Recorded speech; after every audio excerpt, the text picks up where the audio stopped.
नमस्कार दोस्तों, स्वागत है आप सभी का एक और नई वीडियो में। मन को शांत और स्थिर कैसे करें? किसी भी चीज़ को समझने के लिए सबसे पहले मन का शांत होना बहुत ज़रूरी है।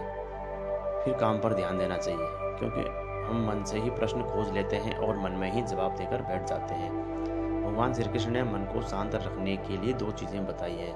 भगवत गीता में भगवान श्री कृष्ण कहते हैं, मन का बेचैन होना उसका स्वभाव है। हमारे मन को लगता है कि अगर वह अलग अलग बातों के बारे में सोचता रहेगा तो वह हमें आने वाली मुश्किल और मुसीबत से बचा लेगा, पर ऐसा नहीं होता है। हम अपने जीवन का काफ़ी अधिक समय सोच विचार करके परेशान होने में निकाल लेते हैं। भगवान श्री कृष्ण कहते हैं कि मन का यह स्वभाव बदलना मुश्किल ज़रूर है, असंभव नहीं है।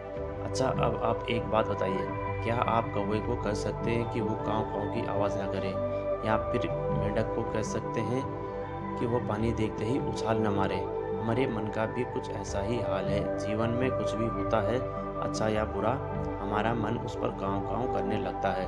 काँव काँव से मेरा मतलब है चिंता करना, व्याकुल होना। कोई बुरी बात होती नहीं कि हम परेशान होने लगते हैं। कभी कभी तो मुझे लगता है कि हम में से कई लोग सिर्फ परेशान होने के लिए ही जीते हैं। सारी परेशानी, पीड़ा, दुविधा अक्सर हमारी मन की बनाई हुई है। भगवान कहते हैं कि हमारे मन को शांत और स्थिर करने के लिए दो उपाय ज़रूरी है। पहला, ध्यान लगाना या मेडिटेशन करना। दूसरा, वैराग्य भाव अपनाना। अब ध्यान का मतलब यह नहीं है कि आप आंखें बंद करके सांस को अंदर या बाहर करना। हम यहाँ पर गलती कर बैठते हैं। मेडिटेशन या ध्यान का मतलब होता है किसी चीज़ पर ध्यान लगाना और उससे हटने नहीं देना। अगर आप रोटी बना रहे हैं तो सिर्फ उस पर ध्यान दीजिए। अगर आप पिक्चर देख रहे हैं तो पूरा ध्यान उस पर दीजिए। यह मत सोचिए कि पिक्चर देखकर आप कितना समय बर्बाद कर रहे हैं। जब आप जीवन के हर छोटे बड़े काम को पूरे ध्यान से करेंगे तो आपके जीवन में एक मेडिटेशन बन जाएगा। ऐसे जीवन में शांति, स्थिरता, साहस और सफलता का होना जरूरी है। दूसरा है वैराग्य भाव। वैराग्य का अर्थ यह नहीं है कि आप सब कुछ छोड़कर जंगल में चले जाएं। वैराग्य का अर्थ है आप जो काम कर रहे हैं उस पर अपना पूरा ध्यान देना। उसका क्या नतीजा होगा इस बात की चिंता नहीं करना। अगर जैसे आप कोई इंटरव्यू दिया, आप यह कर सकते हैं कि पूरे ध्यान से तैयारी करें और अपना बेस्ट दें।